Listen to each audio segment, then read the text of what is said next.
गाय जब वहाँ पर पहुँचकर देखती है तो एक छोटी सी बच्ची उसी स्थान पर बैठकर रो रही है। ये तो कितनी मासूम बच्ची है, लेकिन इसे यहाँ किसी दुष्ट ने ही छोड़ा होगा।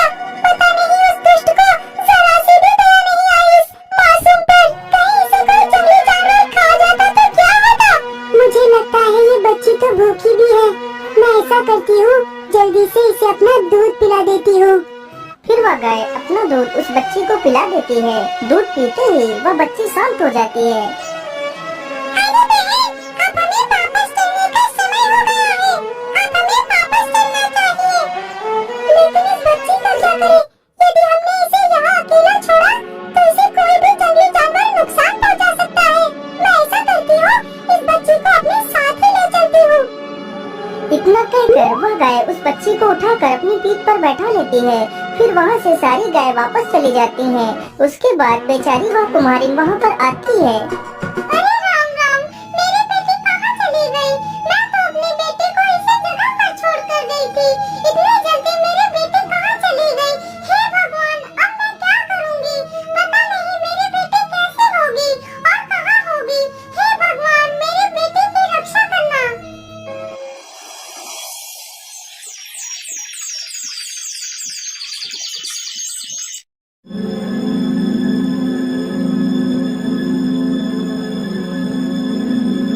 लेकिन कपिला, हम लोग इसकी सहायता आखिर कब तक कर पाएंगे? मुझे डर है कि कोई जंगली जानवर इस मासूम को नुकसान न पहुंचा दे। मेरे सामने आज से ये हमारी बच्ची है। हम सब लोग मिलकर इस बच्ची की रक्षा करेंगे। उसी दिन से वह सारी गाय उस बच्ची को अपने साथ ही रखने लगती हैं। सारी गाय जहाँ भी घास चरने के लिए जाती थी तो साथ में उस बच्ची को भी ले जाती थी। धीरे धीरे समय बीतता गया। वह बच्ची उन्हीं गायों को अपनी माँ समझती और उनका दूध पीती तथा उन्हीं के साथ खेलती थी।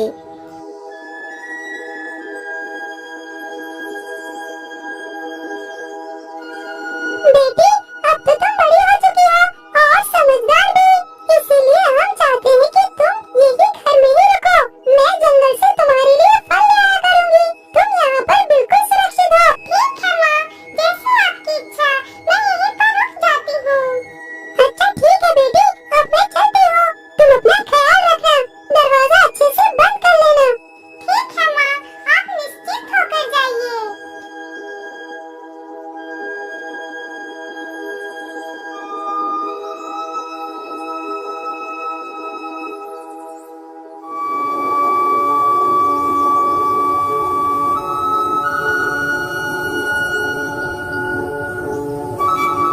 अरे वाह, ये जंगल तो कितना सुंदर है।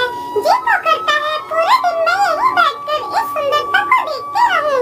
मैं ऐसा करती हूँ, थोड़ी देर इसी स्थान पर बैठ लेती हूँ, फिर घर के अंदर चली जाऊंगी।